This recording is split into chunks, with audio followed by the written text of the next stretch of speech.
It's time for More Perfect Union. How John Deere robs farmers of $4 billion a year. I've reacted to More Perfect Union. Before, I think that was the video about subscriptions, so we have this one now. The name John Deere sounds familiar to me, but I can't pinpoint where I've heard that name before. Anyways, let's get into this. I'm curious what this is about. I'm a third-generation Montana farmer rancher. I raise registered Black Angus. I also sell about 1,000 ton of hay. The operations of a new tractor are really nice. Modern equipment has a lot of sensors, electronic switches. These power shift transmissions are wonderful. But during the busy season, the tractor kept shutting down for no reason. It was Does this mean like John Deere makes like farming equipment, tractors and stuff? Like I know a few like farmers, but mostly smaller ones, so I can't tell. They use obviously German brands because they're German brands. I don't know. Interesting. Is that what it's going to be? But imagine, I know that these things are really expensive. I know that that tractors are really, really expensive. That would bother me if I bought a tractor and it would not constantly shut down. That would create a lot of problems. It's weird. It would just randomly shut down. And so I thought maybe it was something in the fuel system. I changed the fuel filter, but it kept doing it. So then I finally called our John Deere mechanic, and he said, really the only way we can figure this out is we got to hook up a computer and download the error codes. And I said, all right, can I come in and borrow it? Oh no, we don't do that. I said, okay, I'll rent it. How much does it cost to rent it? No, we don't rent it. Well, I had hay ready to bale, and that's a critical time because if you get a little rain, it could wreck the quality of the hay. He says, I can't get to you for a week. They aren't going to give me the tools to be able to fix it myself. I was stuck. It's very odd to me, and I've realized that the longer I'm alive, the more I realize the more electronics are in cars and just generally like things that drive around, the worse the product becomes because it's much more prone to having errors. Maybe that's just me and my experience, but I've realized that more and more. John Deere is costing farmers and ranchers like Walter billions of dollars in lost income. And what John Deere is doing affects you even if you're not a farmer. It has officially happened. Authorization denied. A repair shop like mine, we're charging half what Apple would charge. Almost a whole entire paycheck just to swap out some handlebars. If I replace a component, it breaks something in the phone. Wait, that stuff is also in phones, but cars, other electronics, motorcycles. That is wild. I did not know that. I just need a new battery, come on. Why is it so hard to repair the things we own? The explanation for this is very simple.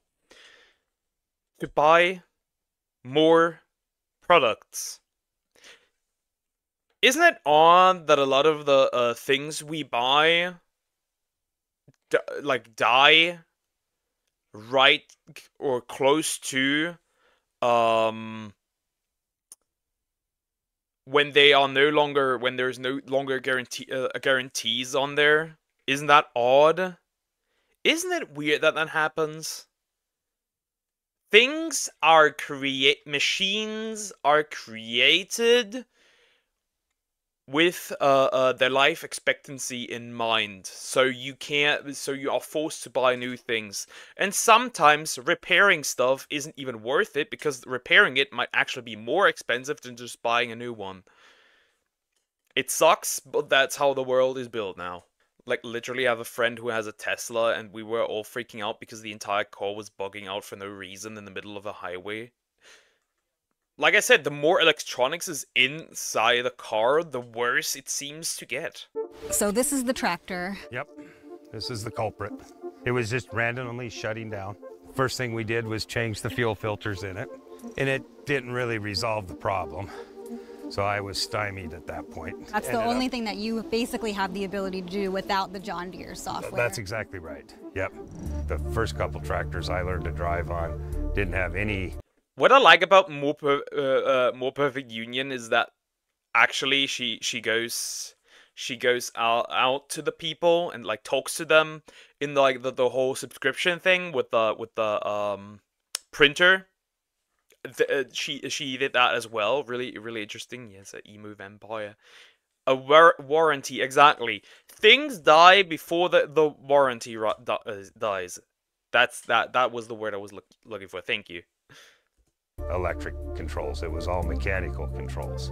But not before, after. Did I say before? After. You know, those old tractors were pretty easy to diagnose if there was a problem, and pretty easy to fix those problems. When a modern John Deere tractor malfunctions, you can't diagnose the problem without John Deere's software. But John Deere won't let farmers or independent mechanics use it. Only an authorized dealership.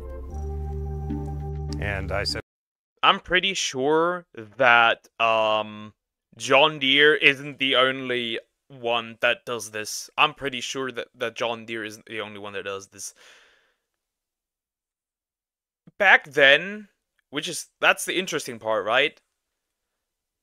Back then, when you bought a car, or you bought a whatever you were driving, without, you only had like mechanical issues. You really never had additional software issues. With all the software nowadays, you now don't only have the mechanical stuff, you also have the software issues, which causes a lot more problems as well. It is beneficial, of course, like having navigation.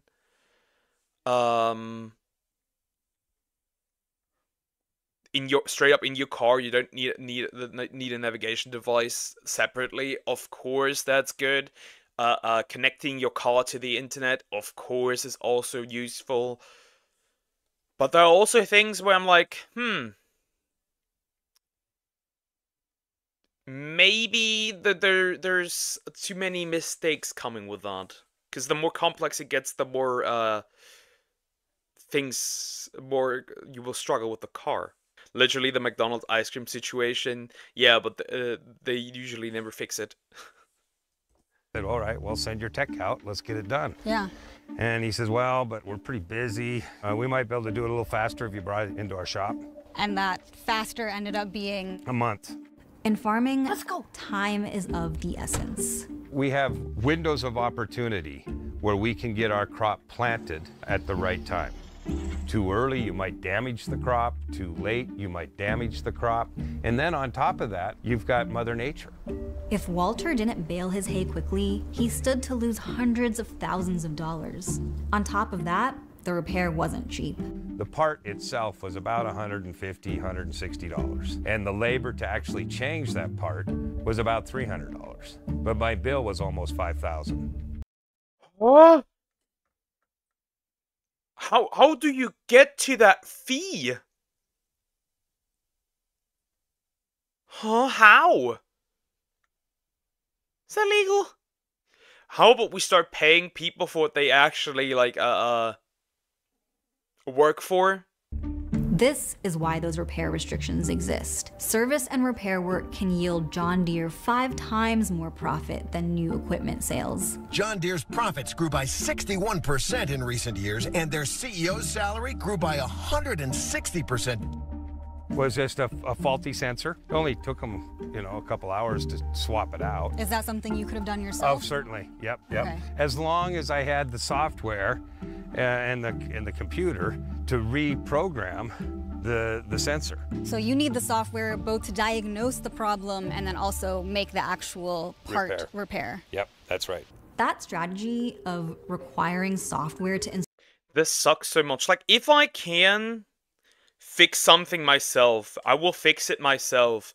A lot of things for cars you can usually do yourself, like obviously change a tire, and some other things you can probably do yourself as well. I would rather learn how to do that myself before I like pay an absurd amount of money for somebody else to repair it.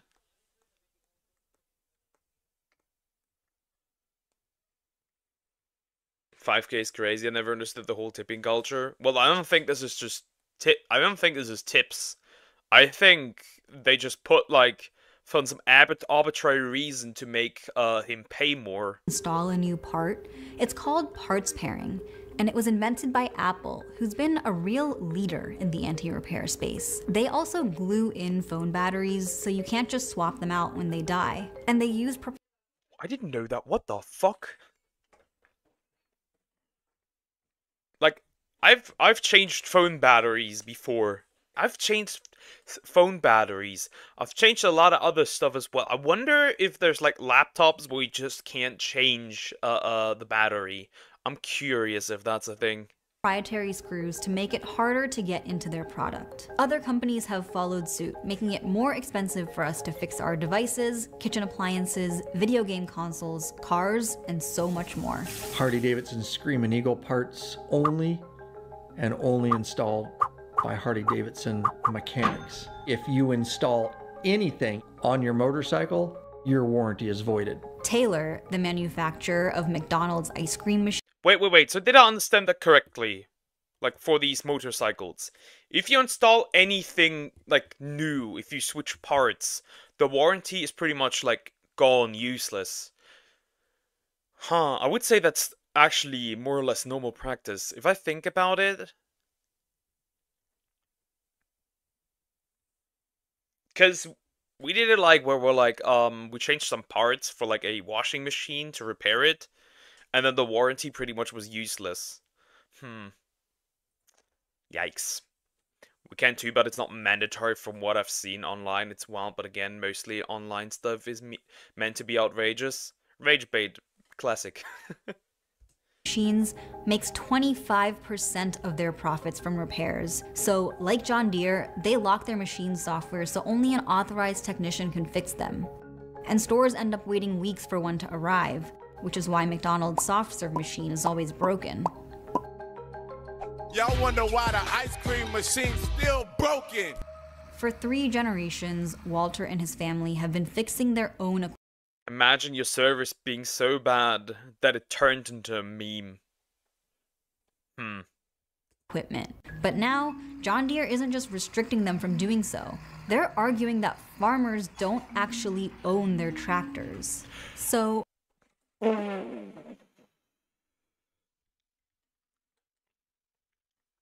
That is interesting. And back to the original saying. You don't own the thing things you buy. Once again, we're at that point from the last video. You don't own the things you buy. But then again, if buying isn't owning, then stealing should be fine, right? A quick primer on property rights.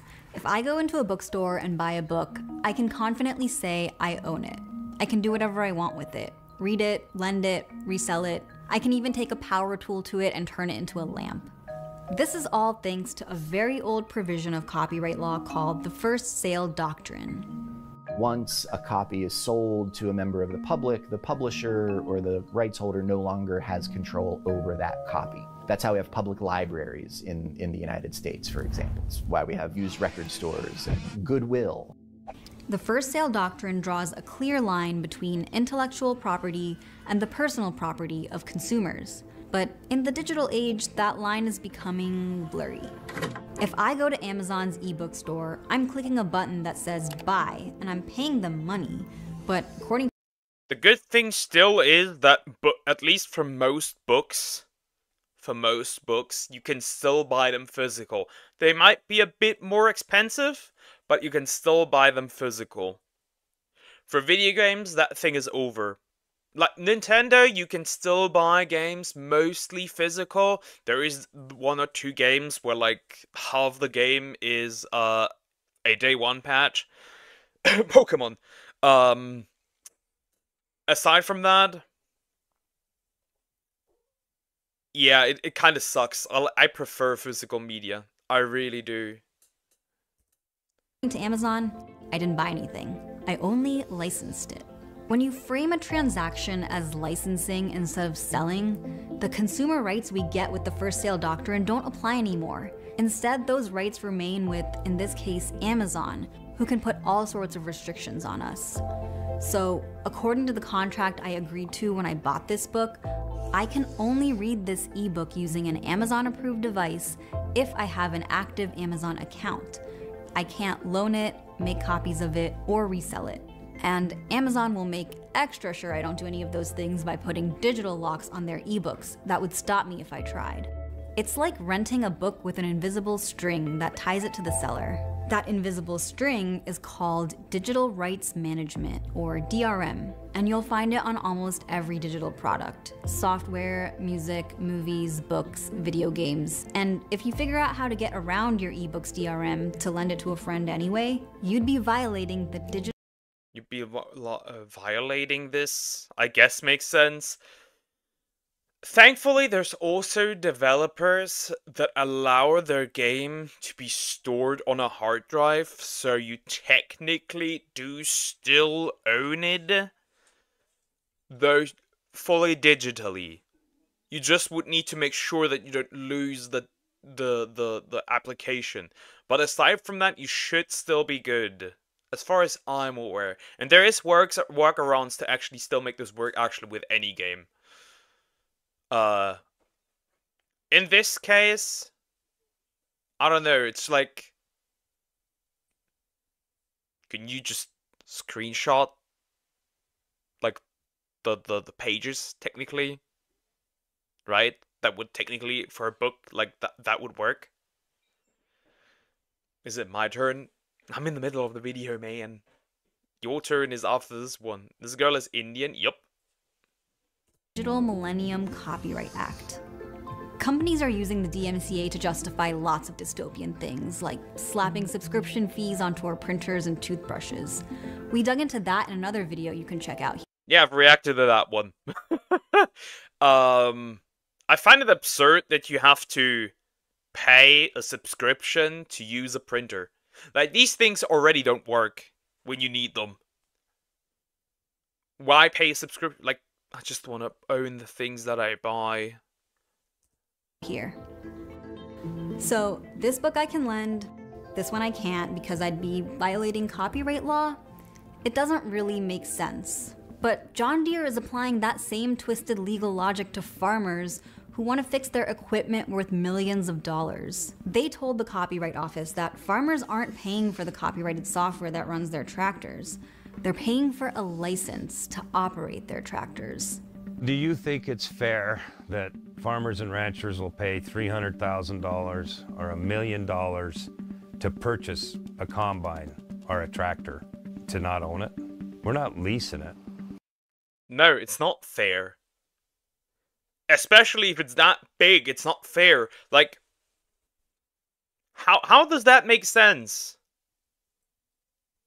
Are you gonna put a license on it, and when I don't pay your subscription, I cannot use it?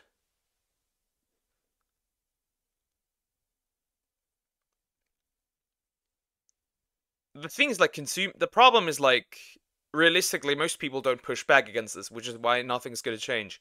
If you wanted to really change this, you would technically you would need to vote with your wallet to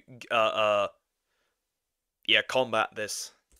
We're buying that. The gadgets that are in it are part of that equipment. And the technology that runs that gadgets is part of that equipment. We thought when we bought that tractor that we bought that tractor lock, stock, and barrel. Now, you might be wondering, if farmers don't own their tractors because they run on software, doesn't that call into question whether we truly own any of our smart devices? Car companies certainly think so. General Motors told the Copyright Office that the software in your vehicle is licensed to you, so it's GM who owns the vehicle through its entire life. If you like taking your car to your local repair shop for oil changes, this is bad news. In the past, an oil change was as simple as, pressing the gas pedal 3 times. Today, you're hooking up an extremely expensive piece of software. Bob Lane owns this independent auto repair shop. Wait. So in order to do an oil change nowadays, I wouldn't know, the cars we have are super old. But in order to do an oil change for modern cars, you now have to hook them up to software? That is stupid. Why? I'm now seeing why people prefer to buy older cars now, because this is absurd. Farmers invaded our forests. Look at Brazil. The farmers are turning for Amazon forests to Amazon farming. As far as I'm aware, though, there's a bit more nuance to this. I don't know the entire thing, but I know there's a bit more nuance to this. Shop near Boston. He's seen firsthand how car manufacturers have used new tech advancements not just to make cars more safe and more fun to drive, but to monopolize the repair market. What I'll have to do is I will have to plug into the OBD connector along with my scanner. Bob's technician is using BMW's proprietary software to finish up an oil change on a 2023 model. I'm now connected to the vehicle. Each manufacturer has their own software, which mechanics need to figure out why your check engine light is on and then to do the actual repair. Car makers won't sell that software to mechanics, but they will license it through expensive... Go back. I want to read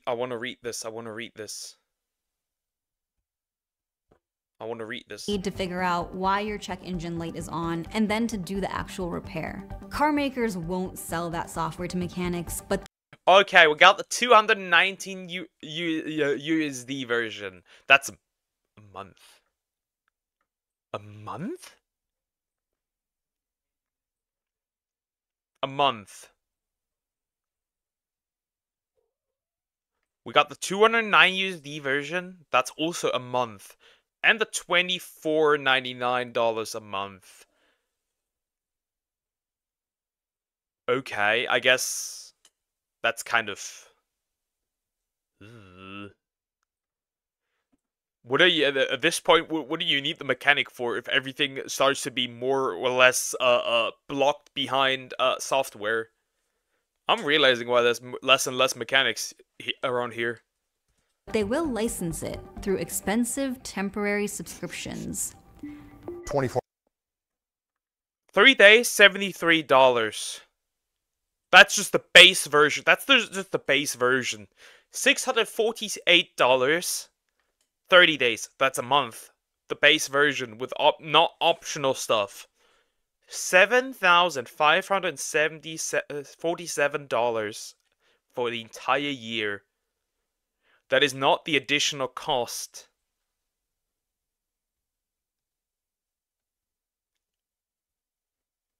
The robots will take everyone's jobs real since those cars have some touchscreens. The car crashes skyrocket. That is wild. 4 hours can be $200, $250. An annual fee could be $10,000 or $15,000, depending on the manufacturer. What we're really concerned about today is resetting the engine oil. When the technician tries to reset the level, nothing happens. And sure enough, it didn't do it. Even after subscribing to BMW's software, Bob's shop can't reset the oil light because BMW has put on a software lock that only the dealership can do it. We should be able to reset that light. We're in the auto repair business. Wait. So only BMW BMW, by the way, can reset that stuff. Why even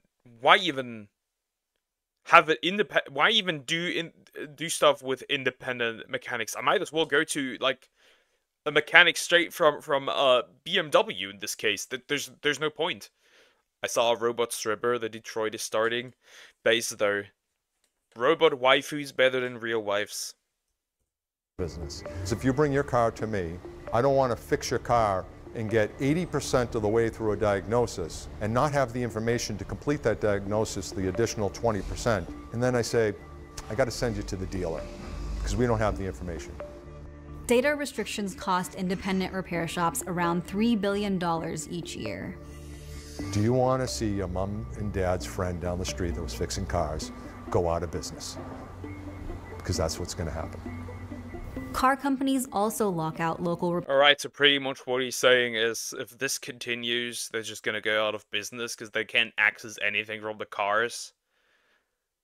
Interesting. That's bad. And they have a patent, huh? I heard that Sony cars will be released in 2026 next year. Could be, I don't know.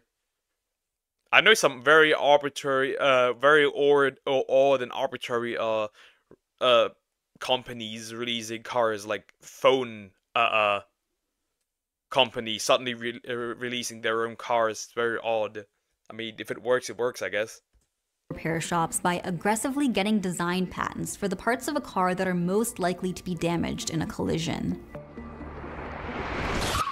So if you crash your Ford Fiesta and you need a new fender, if there's a design patent on that fender, the only place you're going to be able to get that part is from Ford, and Ford gets to charge whatever it wants to charge.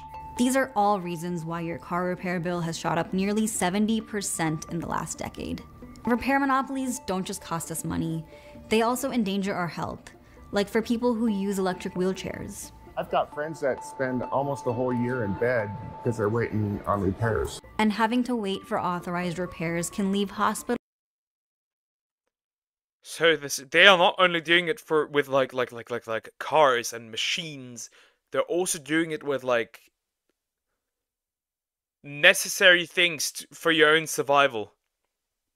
That is scummy as hell. Hospitals without critical equipment for weeks. They don't want to give us tech support over the phone. They don't want to sell us parts, and they don't want to give us any technical literature. For farmers and ranchers like Walter, repair monopolies exacerbate the pressures of a high-stakes job. Farmers and ranchers, we have the highest suicide rate in the nation. And it's because our occupation is so stressful. Equipment breaking down, and you are not able to fix it, you can't do anything, that's a whole new level of stress. I think it's also especially stressful because to be a farmer, I could certainly see how that has also a lot to do with passion. And if that passion is constantly endangered, I could see how that could drive somebody nuts and do something to themselves. I could see that.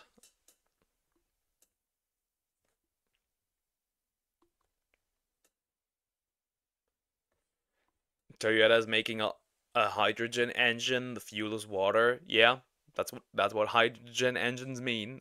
If you don't survive, they don't have to pay you money for their mistakes.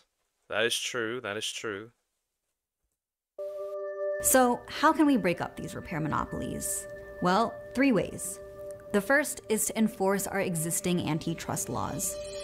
Farmers have filed multiple class action lawsuits against John Deere, saying their repair monopoly violates the Sherman Act. The Justice Department says they support the farmers, and the Federal Trade Commission has been investigating John Deere's repair monopoly since. Hey, that's good.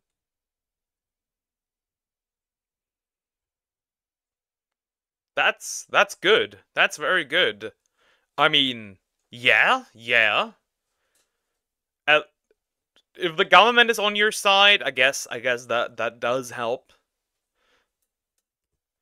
since 2021. The FTC has already broken up repair monopolies from Harley-Davidson, Weber, and Westinghouse, so they can't void your warranty anymore if you use your local repair shop or do the repairs yourself. The FTC also got us our McFlurries back. Along with other repair advocates, they got the Copyright Office to grant an exemption to the DMCA so that third-party repair can circumvent the digital locks on the ice cream machines to make the necessary repairs. And that's the second way to break up repair monopolies, updating our outdated copyright laws. The Freedom to Repair Act would permanently amend the DMCA so we can jailbreak all our machines and devices, as long as it's not just for them, but also for content creators and everyone who makes stuff. Because man, that copyright thing is doo-doo. That copyright thing is doo-doo. For repair. But the most important thing we can do is pass right to repair laws and force companies to sell products that are easier to repair without going through the manufacturer. Laws like this are currently working their way through 30 state houses. The right to repair movement is gaining more traction. This is about competition. I bought it, but I'm kind of a slave to your operation. Is it more cost efficient to have it fixed or to have it replaced? You do a charge port repair for $15. $15? Yeah. Wow. Okay. Still, the legal battle has been tough. On one side, There's a fourth option. There's a fourth option. Vote with your wallet. If somebody has these practices, don't buy from them. Of course, sometimes if there's a monopoly, you can't really avoid it. That's a different situation, but if you can avoid it, you should avoid it. You have farmers, local repair shops, disability rights advocates, DIY fixers, and zero waste advocates. On the other side, a group of companies worth over $10 trillion. And with all that money and lobbying, the fight has gotten pretty dirty. Microsoft was going around telling our members in the legislature they weren't going to sell their Surface tablets in Washington any longer if we passed the bill the way it was. To see that tug of war in action, let's see how it's playing out in That's kind of petty. That's kind of petty. I have to say, Microsoft, that is petty. The auto industry, where the fight over right to repair started nearly 30 years ago. Why should only some people be able to obtain repair information, while others do not have access to it? Over the next decade, Congress considered several federal right to repair bills for cars, but automakers lobbied fiercely and none passed. But we just don't think there's a problem. Until 2012. Massachusetts passed the nation's first right to repair law for cars. Very excited, very ecstatic. Automakers agreed to obey the state law across the country to avoid more costly battles, but their lobbying did get them a loophole. The law didn't require car manufacturers to share any repair data that was transmitted wirelessly, which today is how most new cars do it. And when Massachusetts tried to close the loophole in 2020, car companies spent $25 million trying to defeat the bill. And they likely won. I hate lobbyists, I'll be real. Ran ads like this one, showing a woman being stalked in a parking garage at night. The message? Right to repair laws will give criminals access to your car's data. That's a wild argument to make, so let's take a closer look at it. New cars are like smartphones on wheels. They're collecting really sensitive data about how we look, where we go, and how fast we get there. And car companies use that data to infer even more intimate stuff about us, like our genetic information. Genetic information? What? Sexual activity? What? Is it hammer time? I think it is, especially for Nissan. Or Nissan? I don't know. What? Who? What do you want with my sexual activity that I have in your car? Not that I would ever come to that, but ugh. And sexual activity. That's creepy. Wish they wouldn't do that at all. But they're saying that sharing repair data with mechanics would also compromise all this other vehicle data. But the Mozilla Foundation found that car companies are already exposing our information, with data breaches caused by their own mistakes, not because of right to repair. And here's the key part. Having exclusive access to all our vehicle data is really valuable. That's why automakers are fighting right to repair laws this viciously. They want data monopolies. According to a New York Times investigation, car companies take that data on your driving behavior, like how often you're braking too hard or speeding, and they sell it to data brokers, who then sell it to insurance companies, who then use it to jack up your insurance rate.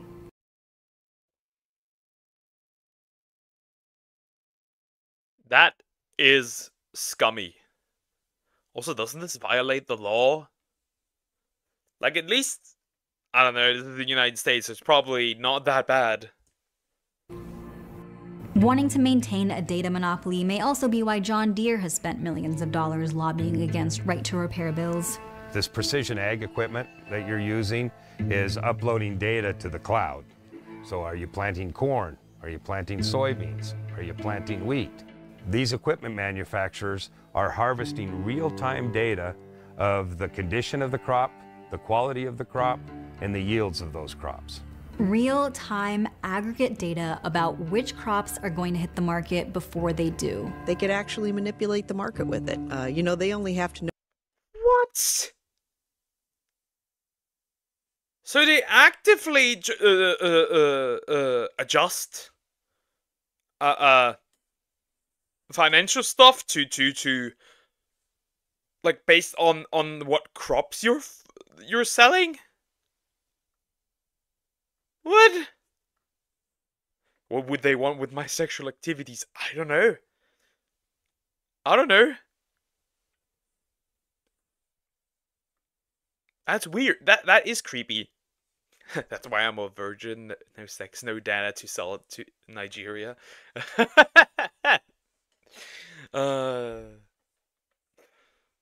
You can look at it like that. Look at it also in a positive light, I guess. Know the information about what's actually happening with harvest minutes before somebody else knows it. Across the country, the fight over right to repair wages on. Still, these 8 states have managed to pass a bill.